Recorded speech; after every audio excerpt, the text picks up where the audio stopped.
আসসালামু আলাইকুম, কেমন আছেন সবাই? 47তম বিসিএস এর সার্কুলার হয়ে গেছে। হয়তো মে মাসের মধ্যে আমাদের প্রিলিমিনারি পরীক্ষা হতে পারে, এরকম একটা সম্ভাবনা রয়েছে। তো আমরা আজকে জানবো যে বিসিএস প্রিলিমিনারিতে আসলে কোথা থেকে প্রশ্ন আসে, কত মার্কসের কোন কোন টপিক থেকে প্রশ্ন আসে, সেই জিনিসগুলো সম্পর্কে আজকে আমরা বিস্তারিত জানার চেষ্টা করব। তো বিসিএস প্রিলিমিনারিতে মূলত 10টি জায়গা থেকে প্রশ্ন আসে, 10টি বিষয় থেকে প্রশ্ন আসে। আমরা যদি দেখি, প্রথমটি হচ্ছে বাংলা ভাষা এবং সাহিত্য থেকে। বাংলা ভাষা বলতে বাংলার যে ব্যাকরণগত যে বিষয়গুলো আছে, এবং সাহিত্য, বাংলা সাহিত্যের বিভিন্ন প্রাচীন যুগ, তারপরে মধ্যযুগ, আধুনিক যুগ থেকে শুরু করে সাহিত্য বিষয়ক যত প্রশ্ন আছে, মুক্তিযুদ্ধ ভিত্তিক সাহিত্য, এই টাইপের যে বিষয়গুলো আছে, এখান থেকে আসলে প্রশ্ন আসে। বাংলা থেকে প্রশ্ন আসে হচ্ছে 35 মার্কসের। আপনাদেরকে বলে রাখি, বিসিএস প্রিলিমিনারিতে মোট প্রশ্ন আসে 200টির মধ্যে 35টি প্রশ্নই আসে হচ্ছে বাংলা ভাষা এবং সাহিত্য থেকে। এরপরে আসে হচ্ছে ইংলিশ ল্যাঙ্গুয়েজ অ্যান্ড লিটারেচার থেকে। ইংলিশ ল্যাঙ্গুয়েজ থেকেও এরকম ইংরেজি গ্রামার অংশ এবং ইংরেজি যে লিটারেচার আছে, এলিজাবেথ পিরিয়ড থেকে শুরু করে আধুনিক পর্যন্ত, আধুনিক পর্যায় পর্যন্ত লিটারেচার থেকে কোশ্চেন আসে। তো বাংলার মতো ইংলিশেও কিন্তু 35 মার্কসের প্রশ্ন এসে থাকে। তাহলে আপনারা যদি দেখেন, তাহলে বাংলা এবং ইংলিশের গুরুত্ব কিন্তু অত্যন্ত বেশি, কারণ 200 মার্কসের মধ্যে 35, 70 মার্কসই কিন্তু বাংলা এবং ইংরেজি সাহিত্য, বাংলা ব্যাকরণ, বাংলা সাহিত্য এবং ইংরেজি ব্যাকরণ, ইংরেজি সাহিত্য থেকে আসে। এরপরে আসেন সাধারণ জ্ঞানের মধ্যে বাংলাদেশ বিষয়াবলী এবং আন্তর্জাতিক বিষয়াবলী থাকে। তো সাধারণ জ্ঞান পার্টের মধ্যে বাংলাদেশ বিষয়াবলী থেকে আসে 30 মার্কস এবং আন্তর্জাতিক বিষয়াবলী থেকে আসে 20 মার্কস।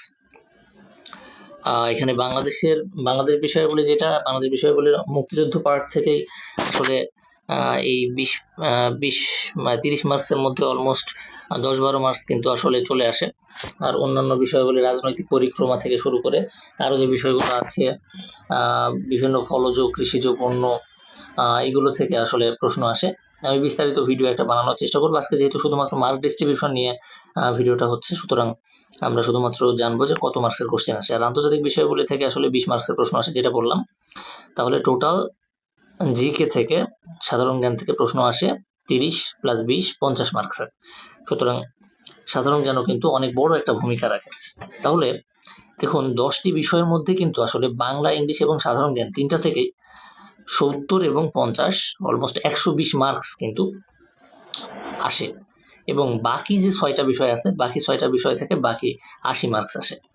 দেখেন, গণিত বাদেই কিন্তু আমাদের অলমোস্ট 120 মার্কসের প্রিপারেশন বাংলা, ইংলিশ এবং জিকে থেকে নিতে হবে।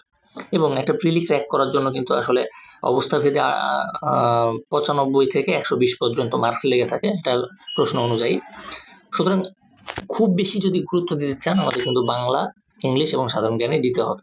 এবং অন্য বিষয়গুলোর মধ্যে আমরা যদি দেখি, ভূগোল, পরিবেশ ও দুর্যোগ ব্যবস্থাপনা, এখান থেকে প্রশ্ন আসে 10 মার্কসের। সাধারণ বিজ্ঞান থেকে প্রশ্ন আসে 15 মার্কসের। কম্পিউটার এবং তথ্য প্রযুক্তি থেকে প্রশ্ন আসে 15 মার্কসের। গণিত থেকে, গাণিতিক যুক্তি যেটা, এখান থেকে প্রশ্ন আসে 15 মার্কসের।